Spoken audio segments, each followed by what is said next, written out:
al-Sisi receives a phone call from the Sultan of Oman. And Saudi Arabia stages the second Hajj of the coronavirus era.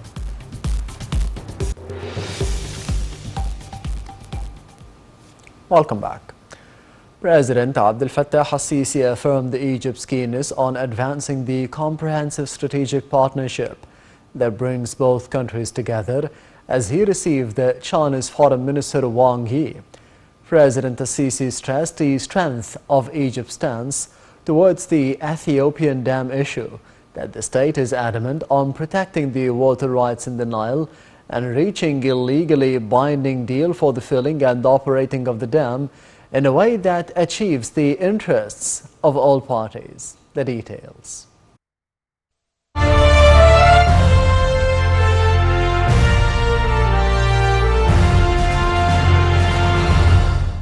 President Abdel Fattah al-Sisi affirmed on Sunday Egypt's keenness to enhance the comprehensive strategic partnership that links Cairo and Beijing, especially since this year coincides with the 65th anniversary of the establishment of Egyptian-Chinese diplomatic relations. President Sisi's remarks came during a meeting with Chinese Foreign Minister Wang Yi on Sunday, which was also attended by Foreign Minister Sameh Shoukry and the Chinese ambassador to Cairo.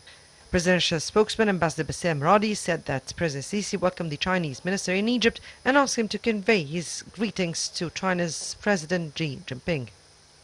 On his side, the Chinese minister conveyed a message from President Xi Jinping, which included an affirmation of China's keenness to continue developing its strategic relations with Egypt. Wang Yi pointed to his country's respect and appreciation for Egypt and its president in light of its pivotal role as a mainstay for the stability in the Middle East and China's firm support for Egypt in comprehensive development efforts combating terrorism and achieving security and stability in the region. Wang Yi also confirmed the acceptance of Egypt's membership as a dialogue partner in the Shanghai Cooperation Organization, which deals with the coordination and cooperation in the fields of combating terrorism and extremism, energy and science. Radi added that the meeting also reviewed the prospect for enhancing aspects of cooperation between the two countries, with both hailing the coordination that took place at the highest levels since the outbreak of the coronavirus crisis.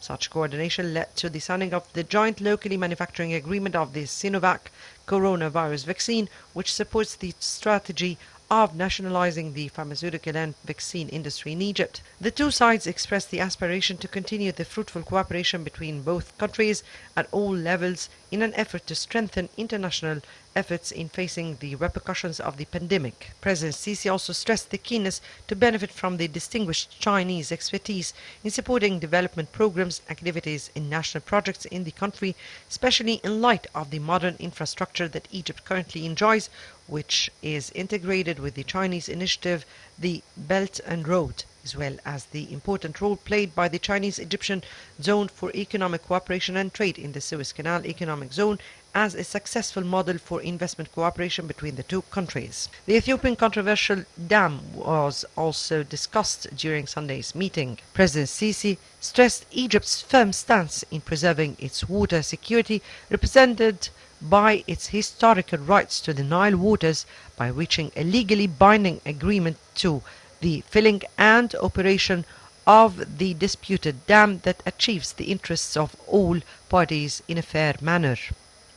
The Chinese Foreign Minister made clear his country's full understanding of the utmost importance of the Nile River to Egypt, and therefore China would continue its interest in reaching a resolution to this issue in a manner that meets the interests of all parties.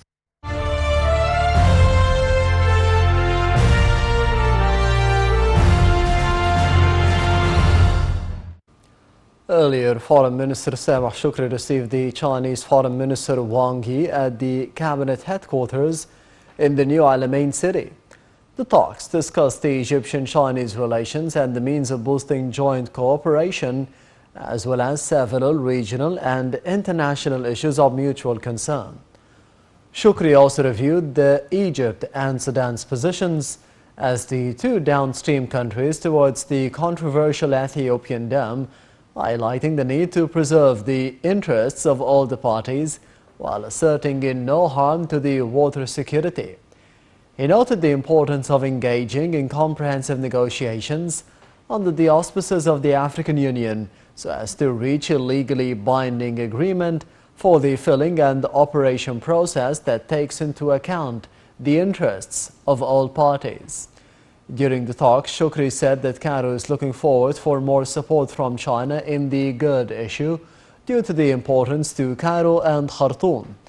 The two diplomats were also engaged in the political talks, emphasizing the country's commitment to a strategic partnership, after which the two sides signed an agreement to establish a bilateral intergovernmental cooperation committee to guide, evaluate, and review the course of cooperation between both countries in all fields.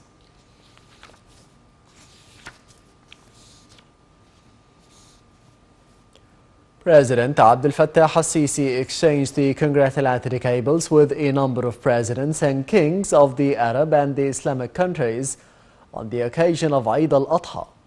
In his messages, President al-Sisi expressed his sincere wishes for the leaders and for their peoples on the holy occasion, which he said gathers the Muslims on the united targets and rituals and reflects the values of solidarity and integration. The President hoped that the occasion would be a start for a better and promising future that puts the Islamic nation all together, and he also prayed that peace and prosperity spread. Later in the day, President al-Sisi received a phone call from the Crown Prince of Abu Dhabi and the Deputy Supreme Commander of the United Arab Emirates, Armed Forces Sheikh Mohammed bin Zayed Al Nahyan, to congratulate him on the occasion of Eid al-Adha, as they exchanged the sincere wishes of peace and prosperity for both nations. Meanwhile, President al-Sisi also received the messages from the state's high officials in which they expressed the best wishes on the occasion of Eid al-Adha to His Excellency and to their country and people.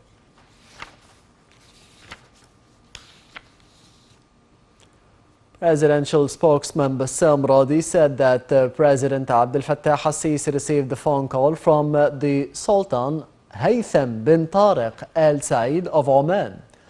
Radi said that the call tackled the means of enhancing bilateral ties in various domains and the number of regional issues of mutual concern.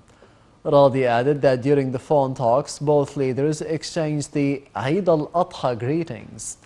President al-Sisi expressed the well wishes for Sultan bin Said to continue the comprehensive development path launched by late Sultan Qaboos and for achieving the Oman Vision 2040. The President described the ties between Egypt and Oman as historical and friendly throughout the decades of solidarity in the face of challenges and crises. For his part, the Sultan praised the bilateral ties, saying that Oman is keen on boosting cooperation mechanisms and continuing the coordination over the regional and the international issues of common interest.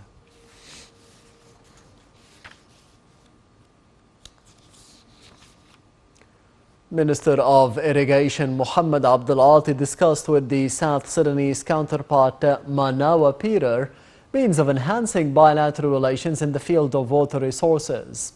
Abdul Ati said that the ministry had dug 6 wells in Juba City and took part in the technical and the economic studies for the Wow Dam project.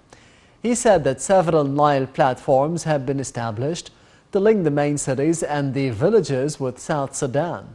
The minister said that the ministry also completed the cleaning of the drainage in Bahr al-Ghazal that will provide job opportunities, facilitate the establishing of fish farms, and protect villages and agricultural lands from submerging due to the rise in the water levels during the floods period.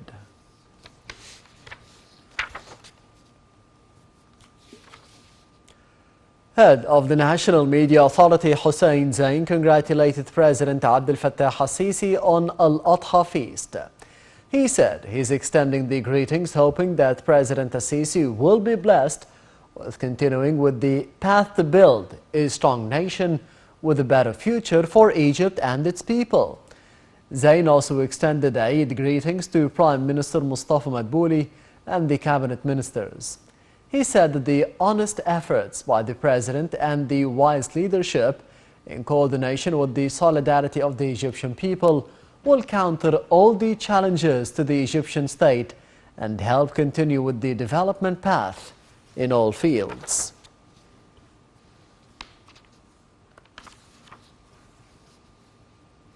Meanwhile, in Saudi Arabia, the Hajj pilgrims streamed out of the holy city of Mecca towards Mina, the second day of a scaled-down version of the Islam's greatest pilgrimage, held in the shadow of the coronavirus for the second year running. Authorities in Saudi Arabia are only allowing 60,000 fully vaccinated citizens and residents to take part, far from the vast crowds of some 2.5 million pilgrims who descend on Mecca in the normal times. Health authorities confirmed at the briefing that not a single coronavirus case had been reported amongst the pilgrims.